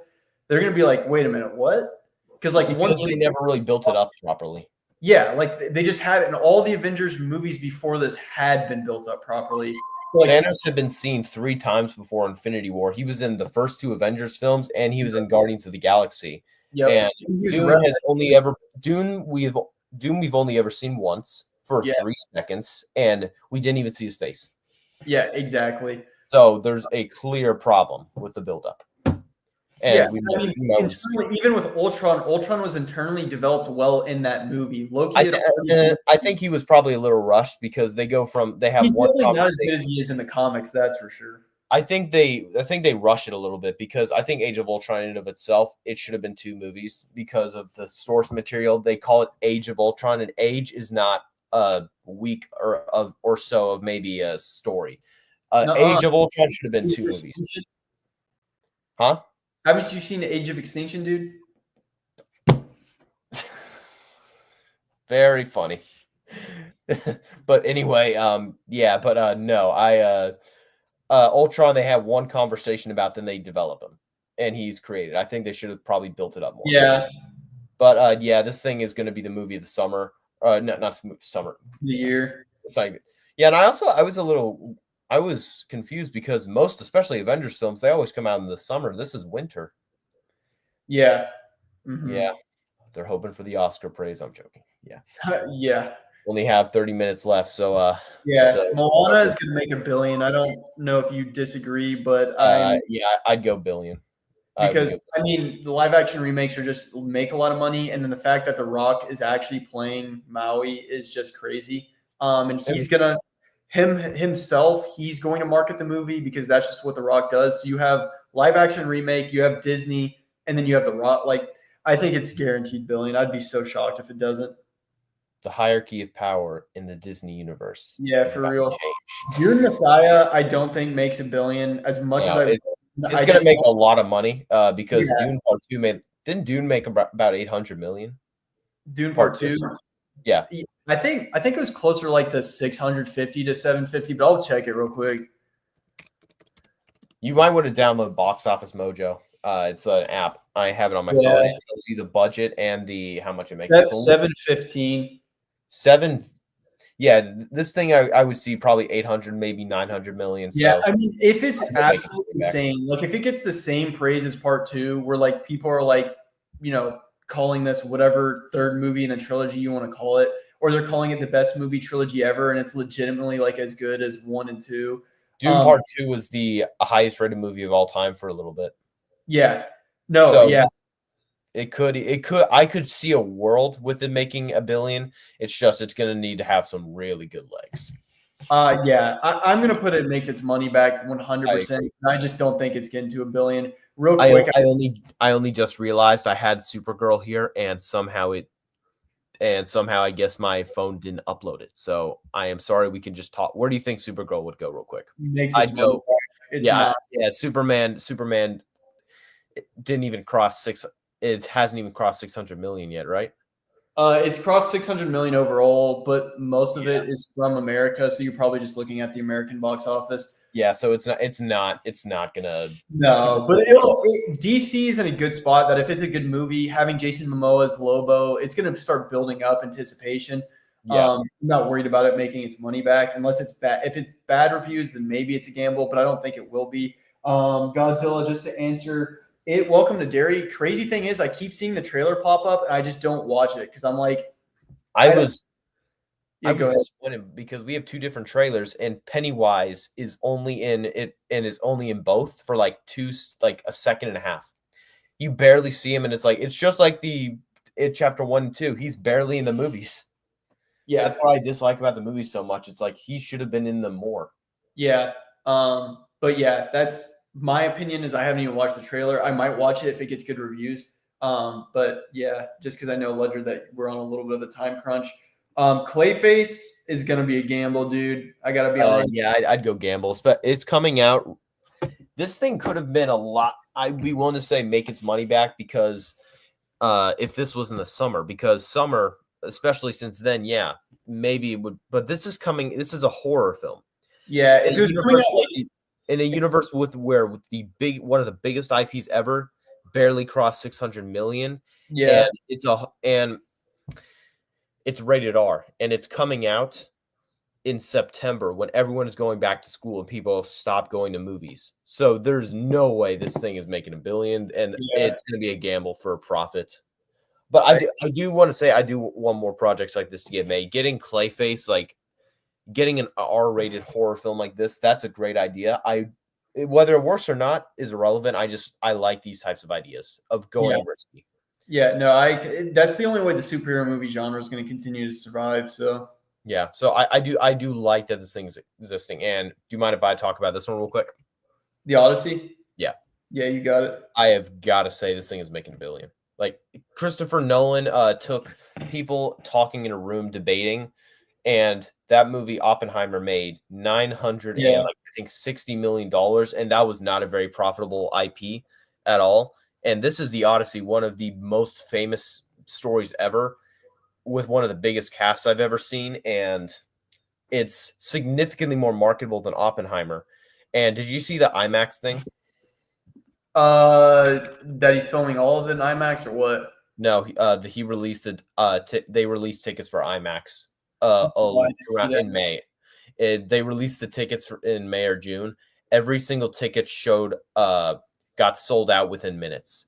Yeah, meaning no matter where you go in what country, you can't get IMAX tickets to where, because every single seat is shown as been sold out. So ironically enough, this movie's already been making money. So technically, it might be weird to put this on here because it's already made money. Yeah. So this thing is making $1 billion. I don't disagree with you at all. I mean, yeah, it's making $1 billion regardless if it's rated R or not. Because Christopher Nolan almost freaking got to $1 billion, and what only 2 other rated R movies have, Joker and Deadpool. Joker and Deadpool and Wolverine are the only other 2 movies that have crossed $1 billion that are rated R. But this thing is probably more of a more marketable. Oh no, yeah, it's more marketable than both because like it might just be PG-13. We don't know. I'm just saying even if it's rated R. No, I believe it was confirmed it's rated R. Okay, yeah, like the cast is just insane. Like you said, the story itself, and then it's Christopher Nolan. Like it's his follow-up to an Oscar. Like it's making $1 billion, which is crazy to say. And then I could easily see this could be the movie of the year. The problem is I don't know if Doomsday is going to. Doomsday is more of a gamble, but I can see we could get past $2 billion, and either Spider-Man or Doomsday will get to $2 billion. Oh, actually, fair point. Yeah, but there's no way this thing is not making $1 billion, so I definitely would put it there. So yeah, Fast X is going to make. Sorry about Supergirl, but we would put that and make its money back. Yep. Then Fast X is going to make its money back. I doubt this thing makes $1 billion. Oh, there's no way. Yeah, I'm still shocked that Furious 7 and The Fate of the Furious made $1 billion. Yes, Paul Walker died, but even then, I was still just like, how did that make $1 billion? I mean, I can see why they made $1 billion. They appeal to a lot of people. But still, even then, it made a lot of money, even for $1 billion film. Back when it came out, it was one of the highest grossing movies. But the Fast X did very well. So Fast X Part 2 is going to do well. No one's going to like it, but it's going to make its money back. Yeah, I completely agree with that. It is just so stupid. Boy, Grogu. I'm like very debatable. I'm like, I gotta put the. Can I explain why I want to put it where? Yeah, you can go ahead, and then I'll see if I agree. Based off of the track record of people just don't care about Star Wars, especially considering Star Wars' last movie in theaters was The Rise of Skywalker, which for you and me, that is both of our least favorite movies ever made. That is my least favorite movie ever made. That is your least favorite movie ever made. Not what we think is objectively the worst. It's just no. But definitely the movie. But the movie I have the most hatred when thinking about. It is a movie that was so bad that it made like hundreds of millions less than its 2 predecessors. No one likes it. Split the fandom in 2, and that's just for Star Wars in theaters. No one really cares about Star Wars on shows. Andor wasn't watched a lot. When it came out, I'm pretty sure every single Star Wars show has become less viewed over time.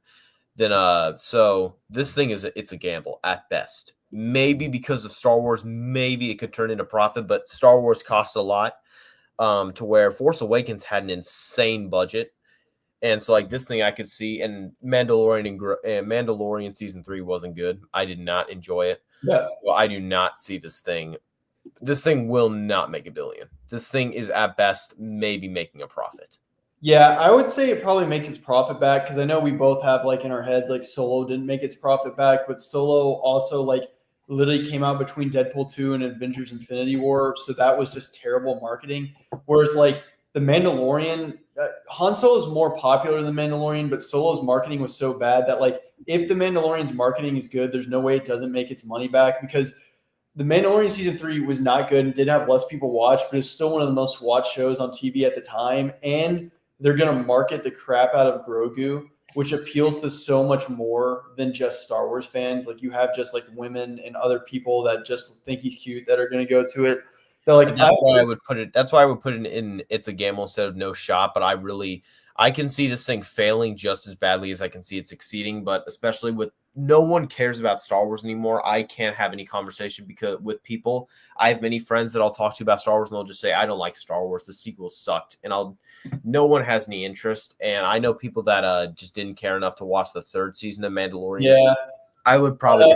I still think that like they're going to market it well. It'll get good marketing, but I just think that it's going to make its money back. But I can go there if you want. I mean, you got it no shot. I'm fine with putting it in. It's a gamble because I'm not too sure. I would say it's a gamble's kind of make its money back or no shot. So I think that's probably a good place to put it because I can see it not making its money back more than I can see it making its money back.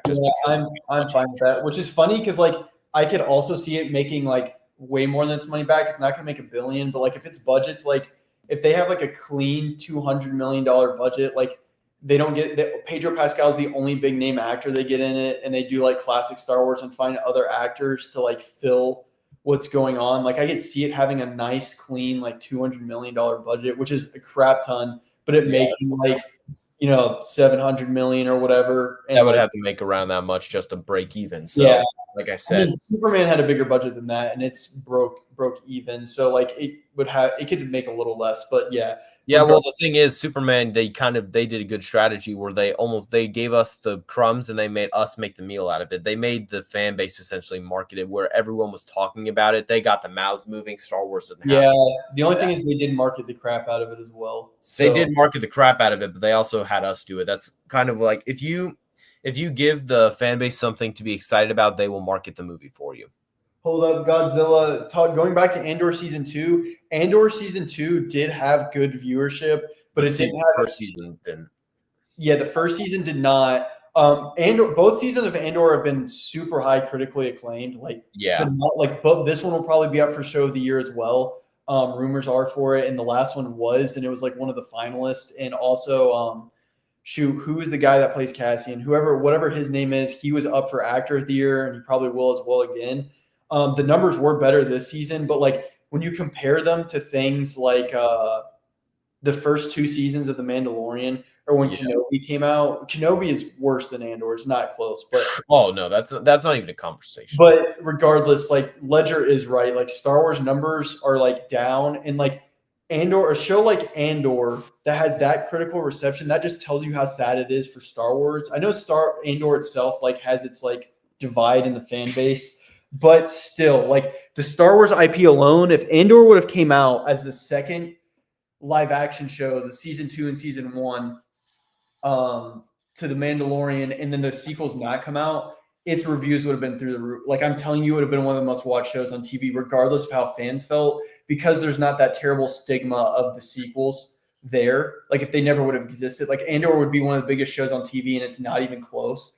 So I think that's kind of what Ledger's saying is like, yeah, the numbers were higher and the numbers for Andor season 2 weren't terrible, but it's not like Star Wars alone should just saying that it should be Marvel and DC. Like the Penguin got insane levels of watch time and it only has the Batman with it. Like, so I think that's kind of what Ledger meant. Yeah. Diego Luna. Yeah. All right, Ledger, you ready for the next one?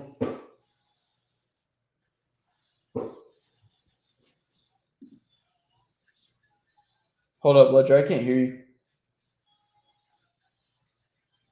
It's really weird.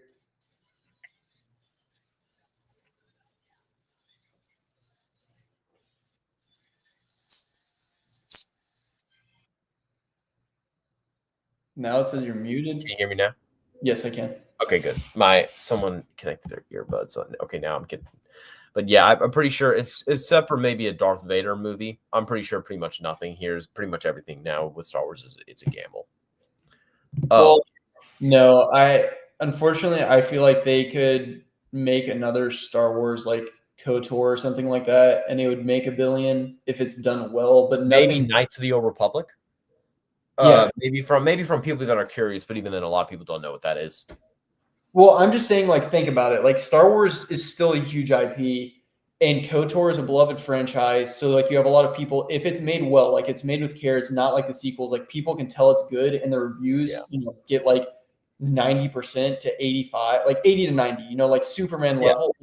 It will make $1 billion. Like, people will go watch it. Like it's Star Wars. Like that's how it is. It's just the fact that like you title it Star Wars episode, like whatever, and it's KOTOR.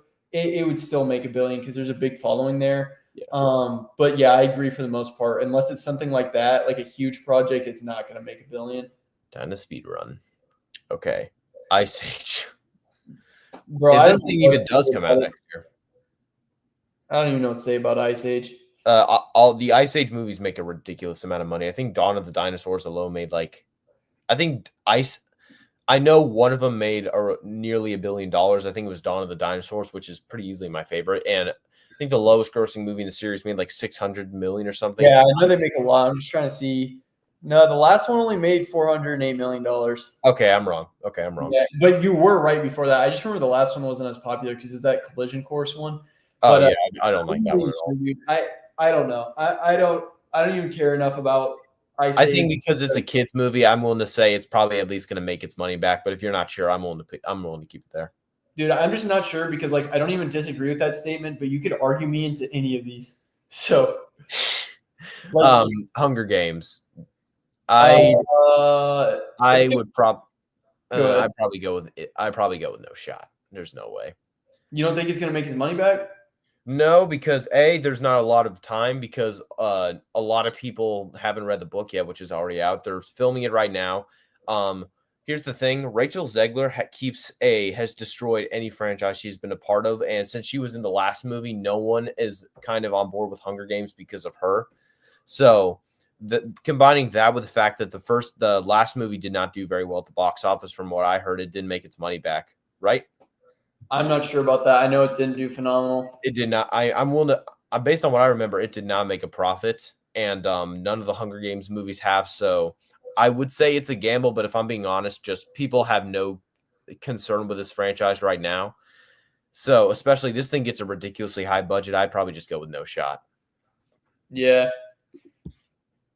I can't argue that because when is the last time that you asked someone what is your favorite movie and they said The Hunger Games? It's just such a great movie.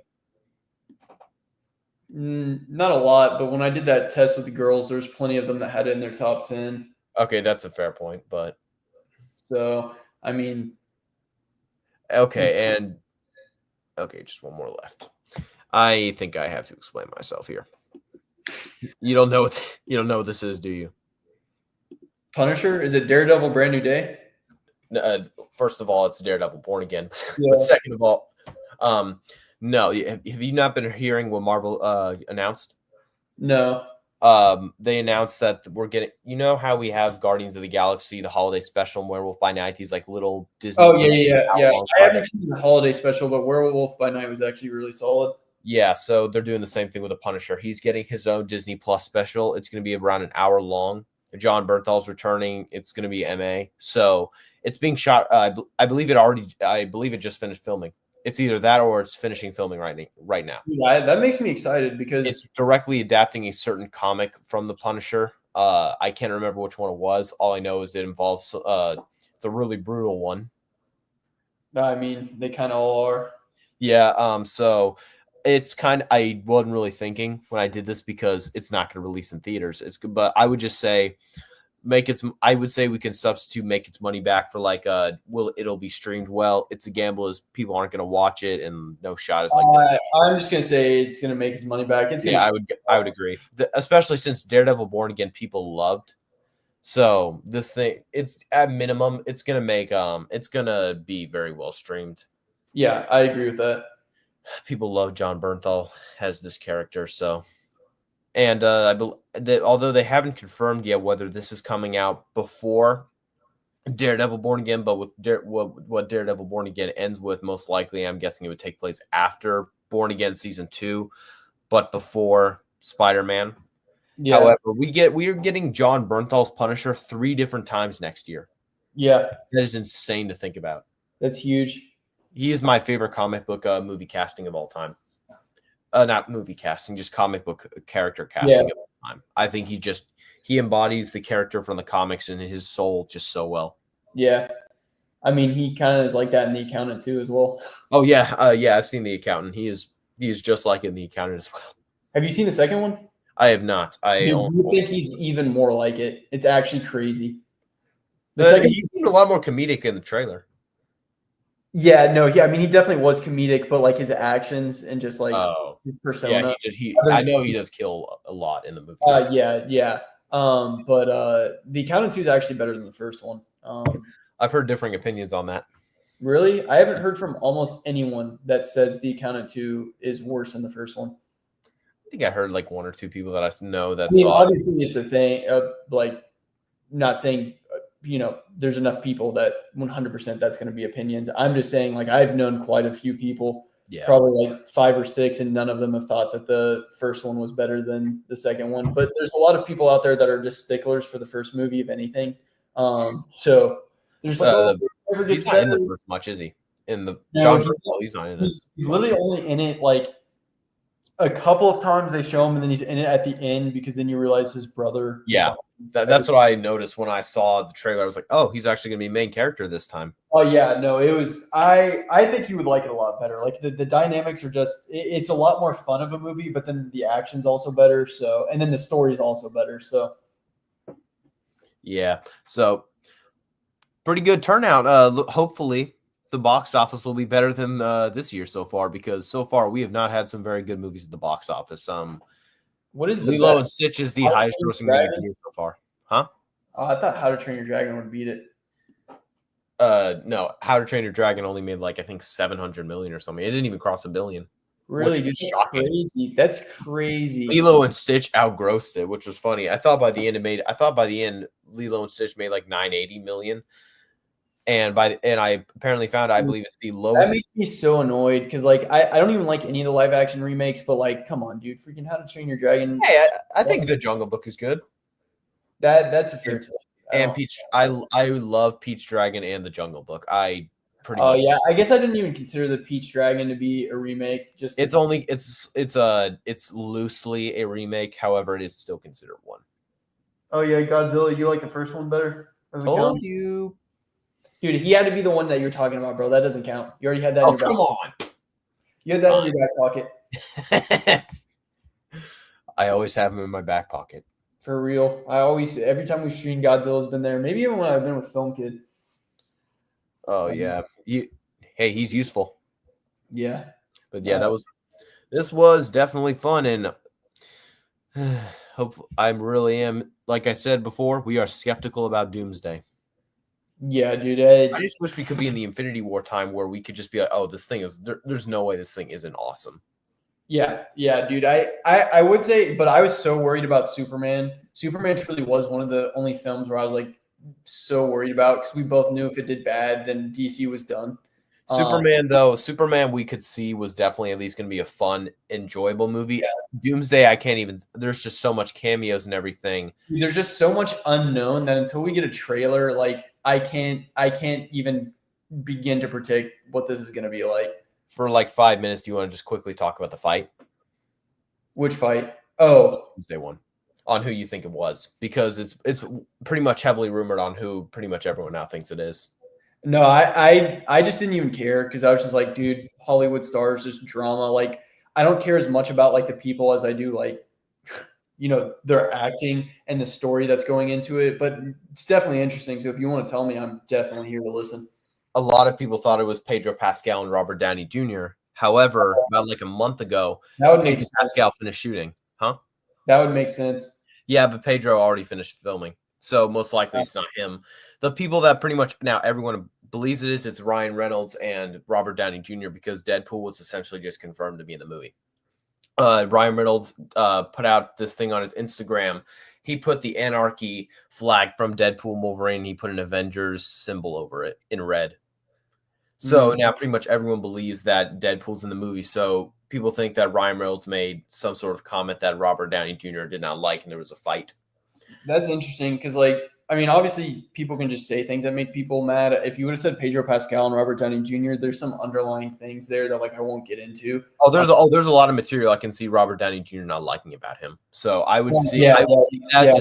I think because Robert Downey Jr. is more aligned with Mel Gibson, if that makes sense. Oh yeah. And Pedro, yeah. So Pedro is just not a very. It would have not get into it. Yeah, it would have made more sense to me if you said them two. Ryan Reynolds is interesting. Ryan Reynolds has a big ego, which is going to clash with Robert Downey Jr. Yeah, and I mean, no offense to Ryan Reynolds, like he's a fun actor, guy, but there's a lot of people out there that do not like him. Yeah, it's because he's so Ryan Reynolds. Yeah, I've heard he's supposed to be a solid guy as well. Scarlett Johansson, like at least solid for like acting. Like He does not really care for Scarlett Johansson as they used to be. Yeah, well, their exes, and Robert Downey Jr.'s one of his best friends is Scarlett Johansson, so that also could be another factor. Well, what I was saying is basically Scarlett Johansson even said that he was a solid guy after they divorced, and it was more of her fault. Although she also said some things saying like he was an extremely jealous guy too, though. So she's had differing opinions on him, which is weird. Yeah. Sorry, I just saw Godzilla's comment, which is interesting. I know we don't have too much time, but I'd like to talk about that. Yeah. James Bond, I haven't really seen too many of the films. I'm actually like that's one of the series that I'm going to watch at some point and get into. I've just always liked Mission Impossible way better. But I did see that Denis Villeneuve, I thought was he's been confirmed he's the director. But after the shitty movie they made with War of the Worlds, and after all the terrible marketing, because like War of the Worlds is essentially just marketing Prime. They saved the third act. They saved the world by using Prime Air and showing them ordering a delivery from Amazon. That is the third act of the movie. If they do any of that BS, my friend watched it, but the only thing is it's Denis Villeneuve. That's also what I'm thinking. Denis Villeneuve, but also he's more an art house type thing. And Bond is just more action, so this could either be a really good thing or a really bad. You know more about Bond than I do. I guess I'm more excited now that he's attached to the project than I would have been if it was someone else. But as far as like being able to make comments on like, is this a right fit? I don't know, because I agree. But the only thing is like, because he's art house, I know the film's going to look phenomenal. I know it's going to be interesting. Because literally everything I've watched by him, I've just liked. It's going to be more emotional. So I think it might be a combination of No Time to Die and Skyfall. Yeah, that's a great pairing. Yeah, so like I'm excited for it. I don't really. The Amazon thing, like you could say that by any of these companies. Like if James would have gotten owned by Disney, people would have been like, bro, what the actual heck? If it would have gotten owned by Warner Brothers, people would have been like, oh, what the like none of these companies like they don't do well with it. Yeah, dude, like none of these companies like really have that much of a better track record. But if you bring in a director like Nolan or Tarantino or Villeneuve, they're going to hold out and they're not going to let any of the studios. That's why I'm fine with it. Like because there's no way. I don't care. Like it doesn't matter. Like the studio's not. I don't think the studio's a factor here, to be honest with you. Yeah, at this point, no. Not with someone like Villeneuve helming the director's chair. Yeah, I'm not worried about it. I mean, could be worse. Could be like Harry Potter and what's going on there. But oh, good Lord, dude, I don't even. That is unbelievable to me. Like it legitimately is like how like it's so soon. Like, I know that like it's not even. It's been 12 years, right? It came out 2013. When did the last one was in 2011. So 14 years ago in your remake? Yeah, they should have at least. It's like the Amazing Spider-Man to the Raimi trilogy. I know you love Amazing Spider-Man, but objectively, that was way too soon to reboot the franchise. Yes, dude. Like they rebooted the franchise 5 years after they ended it. It's 5 years to tell the same story. I mean, there's no way that you could. That had the Dark Knight riddled all over it, though. When people are trying to get hardcore superheroes, I know the underlying tones of why they did that. This one is just like, dude, what the heck is going on? Like, this is a beloved movie franchise that, like, I know it's kind of like gotten out of the limelight, but like, people can still make the argument to this day that they think it's the best movie franchise of all time. I'll say that they're wrong, but like, you can at least. I completely agree that they're wrong, but it's a very fun franchise. Yeah, like you could truly make the argument to me. You could make an argument it's the most consistent in quality because Mission Impossible 2 does have the second that holds it back. Yeah. Meanwhile, Harry Potter, for the most part, stays relatively consistent. I do think 6 and 7 are very much the worst two of the series, but pretty much they still stay very consistent. Yeah, no, dude, I completely like. Yeah, that's what I'm saying is like, and Warner Brothers half the time has had movies that I've really liked, and it's like, well, you look at I think it's really who's attached to the project that matters. Like people want to say like all the studio stuff aside from Star Wars and Disney, that's a dumpster fire. I really don't think it like because even when people are like, oh, it's Jon Favreau and Dave Filoni, like, are we sure that they actually did good stuff? Like, I'm not so sure. Like, I think Dave Filoni I think is overrated. I don't think 100%. Jon Favreau might be actually good because he said Jon Favreau's made some great projects between like Iron Man, Jungle Book. He's much better. Have you seen Chef? I have not. I want to. Yeah, and Elf. I know you don't love Elf, but like I enjoy Elf. I just don't. I just think it's a little overrated. Yeah. No, I mean, but anyway, like Jon Favreau maybe, but like that's what I'm saying. Like, look at Warner Brothers. Like Warner Brothers has made so much bad stuff, and even like bad Batman stuff. And Matt Reeves is attached to the Batman, and that movie did box office wise good with fans and good with critics. Like, I know there's like this weird stigma that there's still some of those like nerds out there that like call it bad because like it'll never be the Dark Knight. It's like, bro, like just go away. Like just Warner Bros. Has helmed DC, and their DC's last financially profitable movie other than the Batman was Shazam, which was like 6 years ago. Meanwhile, they put out like more than 10 to 12 movies, all of which failed massively at the box office. They do significantly worse than Disney. I've heard people say Disney is even worse than them. No, Disney makes a profit 10 times more than bigger profits, and they make more consistent profits. Warner Bros. Never makes profits anymore. Like Minecraft was one of the few exceptions. Yeah, and that's basically what I'm saying is like you really could have whatever stigma in your brain you want to have about which studio is helming your project, but like really are any of them worse than the other one? It's really who gets attached to the project, to be honest with you. Yeah. And Godzilla, in answer to your question, Fantastic Beasts is kind of separate. I enjoy the first and the third Fantastic Beasts enough, but they are arguably they're not amazing films. But yeah, I would, and yes, War of the Worlds did suck, but yeah, Fantastic Beasts is different. I'm going with like the Harry Potter films. Those are arguably the most consistent in terms of quality. Not the best, but I would say arguably they kept the tone the best. Yeah, like it feels like one very long overarching story over the span of several years. Yeah, but obviously the problem is the franchise is either really hit or good. It's either it's good or it's really, really, really, really good. Like Prisoner of Azkaban, amazing. Goblet of Fire, pretty big step down for me. I still think Goblet of Fire is great. It's just it's such a massive decline when you see how you go from Prisoner of Azkaban to that. Then and also the franchise, as it got along, it got worse in terms of adapting the books because they're so massive. So there's so much cut out. Yeah, that's what I haven't read the books, so I don't have anything to say. I always say when it comes to Harry Potter, watch the movies, then read the books. Otherwise, you're going to have a worse time. Otherwise, if you read the books and the movies, then you're going to like the movies less because you're just going to think, no, there's not that. There's not that. Watch the movies, then realize, okay, I saw this, so I at least got to grow up with it. So you're going to have a better time with the movies. Yeah. All right, Ledger, you got to go.